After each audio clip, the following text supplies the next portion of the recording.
Arrête d'attendre, vis comme si c'était déjà à toi. Il y a une chose que personne ne t'a jamais dite sur le désir. Pas les livres de développement personnel, pas les coachs, pas les vidéos de motivation. La vérité qui va tout changer, c'est celle-ci. Tu n'obtiendras jamais ce que tu attends. Jamais.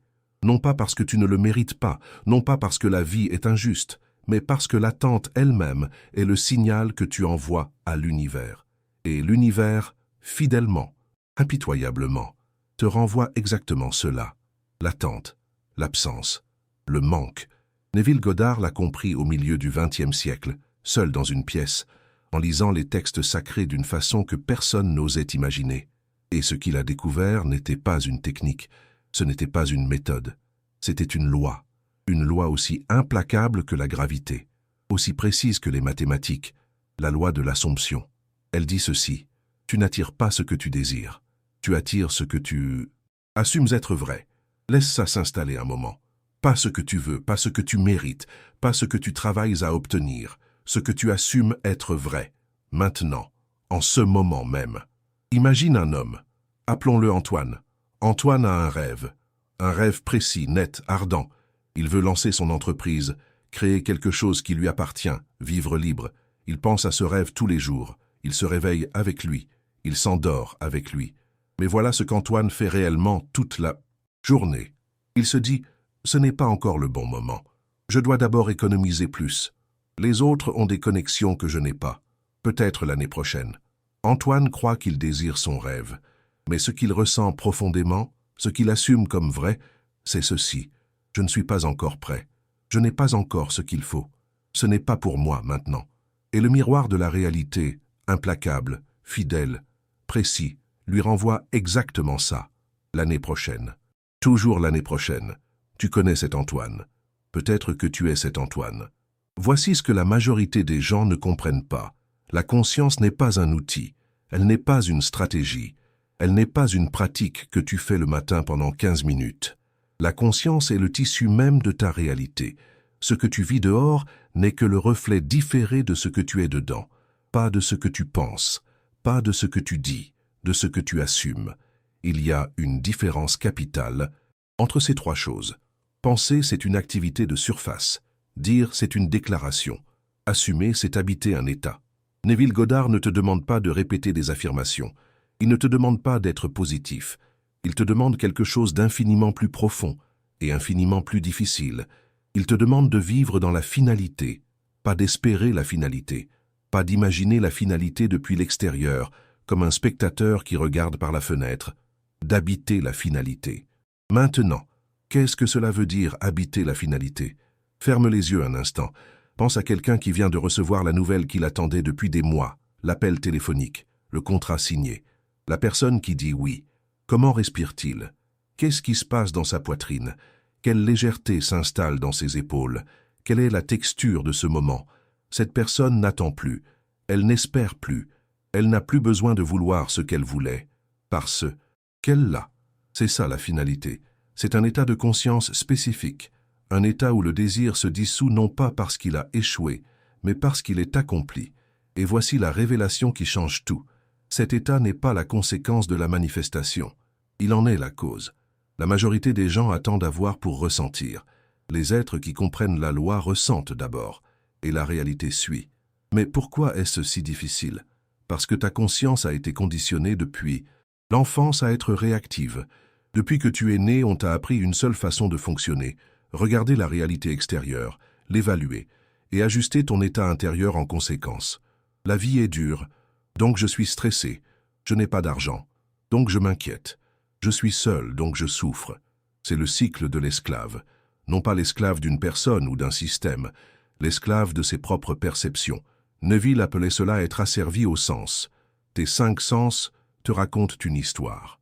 Une histoire qui semble absolument réelle, solide, irréfutable, évidente. Mais cette histoire a été écrite hier. Elle est le reflet de ce que tu assumais hier, la semaine dernière, il y a 10 ans. Ce que tu vois maintenant n'est pas la réalité. C'est le passé projeté sur l'écran du présent. Et tu continues à le regarder, à le confirmer, à dire « voilà ma vie ». Et ce faisant, tu continues à l'écrire. Le vrai problème n'est pas le manque d'ambition. Ce n'est pas le manque de travail. Ce n'est pas le manque de chance. C'est le fait que tu vis dans le mauvais état de conscience. Tu vis dans l'état de quelqu'un qui attend, qui espère, qui lutte. Et depuis cet état, tout ce que tu fais, chaque effort, chaque plan, chaque stratégie est contaminé. Parce que la source est contaminée. Imagine que tu essaies de purifier de l'eau avec un filtre lui-même pollué. Peu importe la quantité d'eau que tu verses, elle ressortira toujours impure. Le filtre, c'est ton état de conscience. Et tant que tu n'as pas changé le filtre, tu peux travailler plus dur. Tu peux apprendre plus de techniques. Tu peux lire plus de livres. La réalité restera la même. Alors comment changer? Pas en te battant contre ta réalité actuelle, pas en niant ce qui est, pas en faisant semblant que tout va bien quand tout va mal, mais en choisissant consciemment un nouvel état et en y entrant, complètement. Voici comment Neville décrivait ce processus. Le soir, avant de dormir, quand le corps est détendu, et l'esprit à la frontière entre veille et sommeil, cet état qu'il appelait l'état hypnagogique, c'est là que la porte s'ouvre. Dans cet état, construis une scène. Pas n'importe quelle scène, une scène précise, courte, qui impliquerait naturellement que ton désir est accompli. Si tu veux être reconnu dans ton travail, imagine quelqu'un qui te félicite.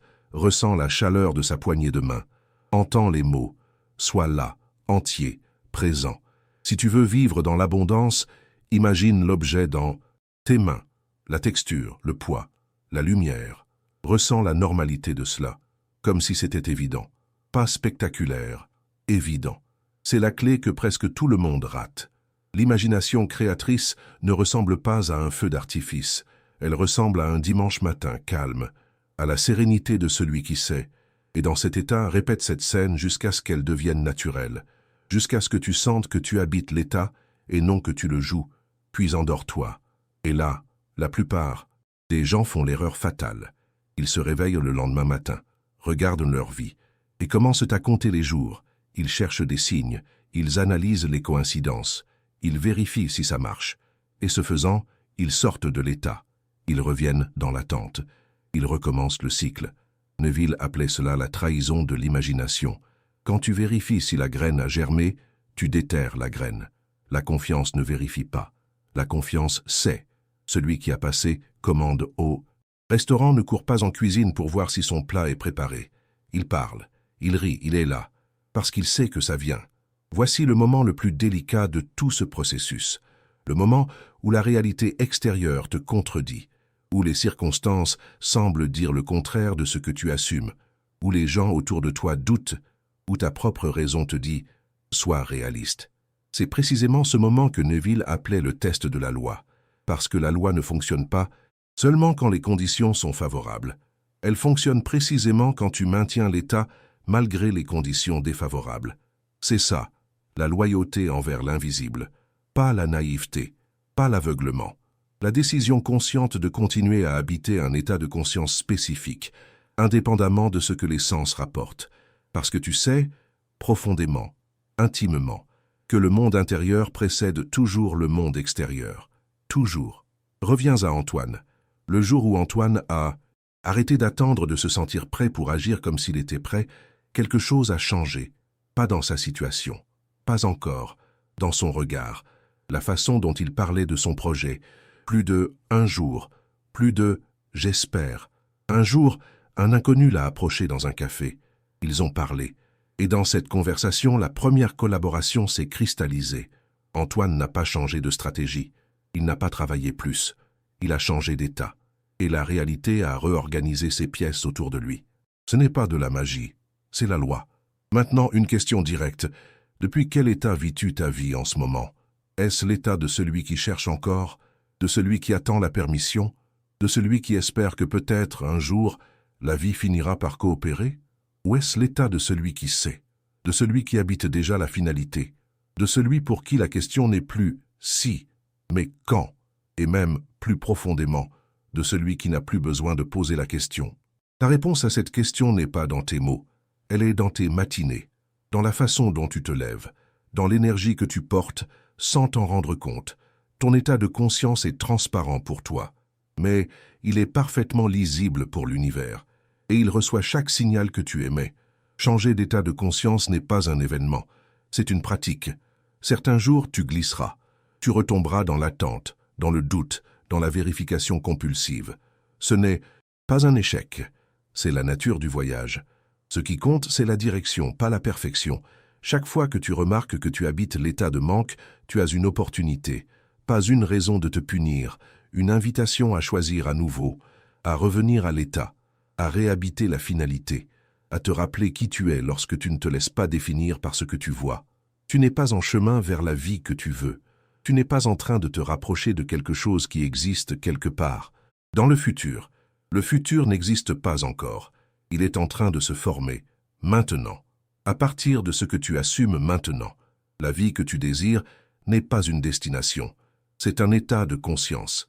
Et cet état est accessible.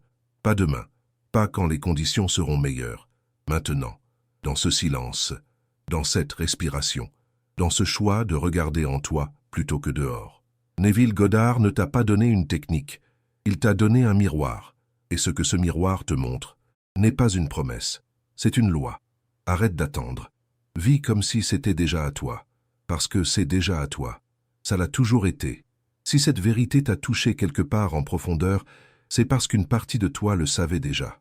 Laisse un commentaire avec ces mots « Je vis depuis la finalité ». Dis-le à ta conscience, dis-le à l'univers, et reviens ici chaque fois que tu as besoin de te souvenir, parce que ce canal existe pour une seule raison, te rappeler qui tu es